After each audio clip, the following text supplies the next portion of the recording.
What's your business? I am a dentist and I do facial aesthetics, which includes dermal fillers and Botox. How's business? It's fulfilling. Thank you so much for coming on the podcast interview. So, for the people who don't know you, do you want to introduce yourself? Who are you? I am Dr. Tara Francis. I am a dentist qualified from King's, and now I do facial aesthetics most of the time. Where did you grow up? I grew up in London, was born here, never moved out. However, I've always wanted to. But yeah, mainly London, and I've been in the same house my whole life too. That's quite nice though. It is nice. Yeah, I do feel, I am moving in a month's time to somewhere more central, which is exciting. But yeah, London's been amazing, I love it. So did you always know that you wanted to be a dentist first as a kid? No. Do you have any idea? When I was younger, obviously when you're like 7, you want to be a superstar. You want to be famous. Still do. Yeah, still do secretly. And then obviously as I grew up, things changed. I wanted to go into architecture, but then I realised it was a very long process, quite competitive, quite male dominated. Then I wanted to be a plastic surgeon, but constructive plastic surgery. But again, if I looked at it long term as a female, it's quite hard. If you want to have a family and stuff like that, you have to do a lot of work behind the scenes to get there. And then a family friend of mine said, why don't you just come and shadow me? He's a dentist. So I went and shadowed him during my GCSE years and then really liked what I saw. So took it from there. That's quite lucky because even from GCSE, from 16 to kind of know what you want to go to uni for, it's quite a good thing because I found that by the time that it came to applying to unis, so I wanted to do English and psychology originally, but I couldn't get into a good uni doing that because I hadn't done any science A-levels. Because when I was 16, I just didn't think about it. I just thought, I don't want to be with my chemistry teacher who's horrible. So I'm just going to do English instead and history. And then, so I needed biology. So it was a bit of a shame, really. It is a shame. And I think it's hard when you're that young, though, to know what you want to do. But at school, we were told to really think about our A-level options because they are important. So we really had to. So we were lucky, we were guided. Yeah. So think about it a bit more. That's good. Yeah. So you went to uni to study dentistry. Yes. How did you make the jump from being a dentist to kind of going into facial enhancements and lip fillers and that kind of thing? So while I was at dental school, during my second year, one of the tutors who used to tutor the practical side of dentistry also was amazing at head and neck anatomy, which was one of our modules during dentistry.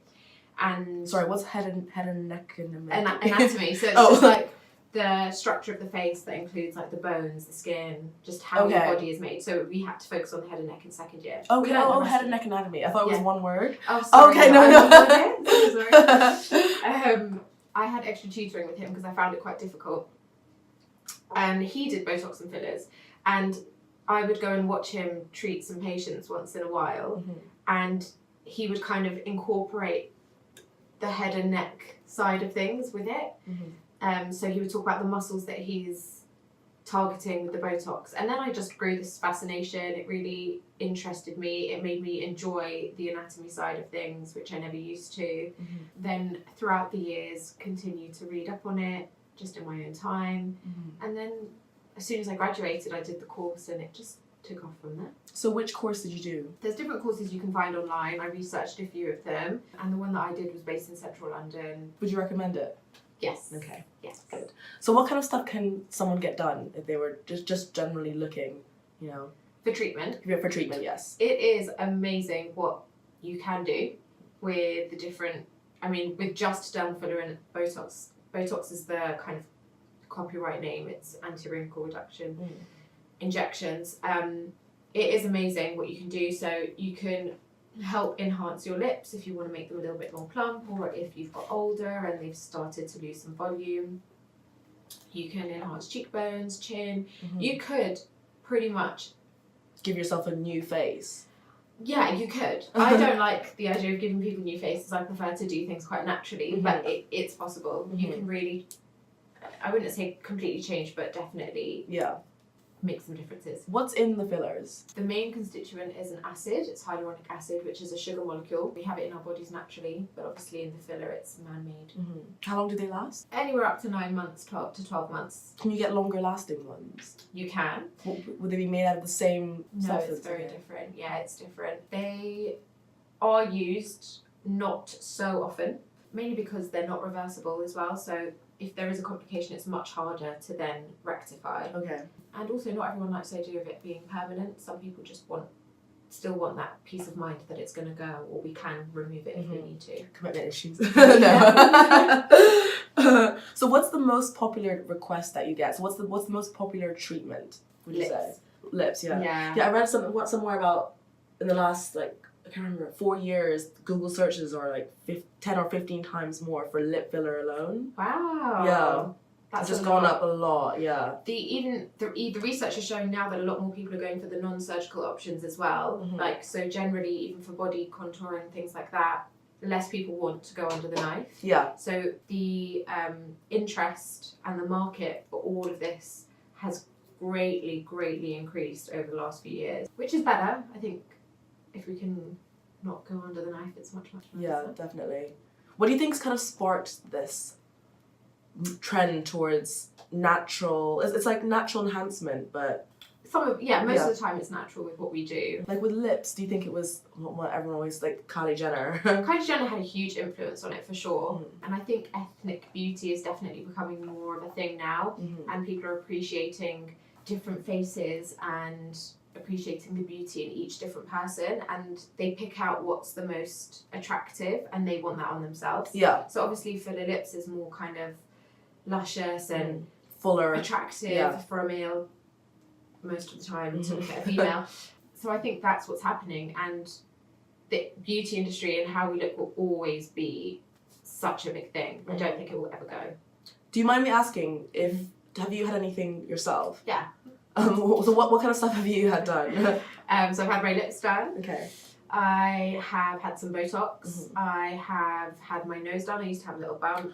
Oh my god, you just can't tell? That's crazy. That's crazy. Yeah. Yeah, because I think people have this misconception where you say lip fillers and then they just think of, like, you know, that picture, like, with really blown out lips and it looks really fake and like the duck pout. Yeah. But it doesn't have to be that way, which some people maybe want that, I think. Yeah, there are some people that want which that. Which is fair enough, if that's what you want to go for, but it also can be so natural. Exactly. And I think a lot of people who are against the filler because of the way it looks, not necessarily because of other reasons, or get worried about what it will look like, is because what they see is the bad stuff. I'm sorry, that was a bit rude. Not the bad stuff, but the stuff that doesn't look so natural. Yeah. The work that doesn't look so natural. Whereas there are so many people walking around the street right now that have had Botox, that have had fillers, that you wouldn't know. So they wouldn't think this person's had it, so it looks okay. Yeah. And I think that's where the misconception is a lot of the time. Well, one of the other negative stereotypes is once you start, it might be hard to know when to stop. Do you find that to be true at all, or? With some people, yeah. And that's why it's very important for me personally, for my ethics, to be able to say no. Yeah. Oh, have you had to say no to clients in the past? So many times. Yeah, whether it's they want something that they don't need, or whether they want their lips done again, but I'm like, no, it's don't fine. need it, yeah. They look absolutely fine. They suit your face right now. What they decide to do after that is up to them. If they decide to go somewhere else and get it done, that's them. But for me, one of the most important things about my job and how I take it is to be truthful. Yeah. I don't just do it for money or just I really a paycheck. Enjoy it. I do see it as art, and I want people to be walking around as like a little. And you want people to look good as well, like they're a reflection of your work. You don't want anyone to go out and say, "Yeah, I had this done by Dr. Tara," and it doesn't necessarily reflect well on you. Yeah. Completely. They're my walking advertisement, essentially. Yeah. It's quite interesting how you say that it's almost a form of art, because I see it almost, in a way, I don't know if this is a bit of a stretch, but it's some kind of therapy, because I can imagine some clients coming to you that completely lack self-confidence or self-esteem. I'm not saying the way to find that is to go out and get something done, but sometimes it's just that little boost, something that you might have felt insecure about for years, that you can just fix so simply, and really, like, it's a small price to pay for it. Exactly. And again, fine line between how far can you go with treating someone that's got self-confidence issues?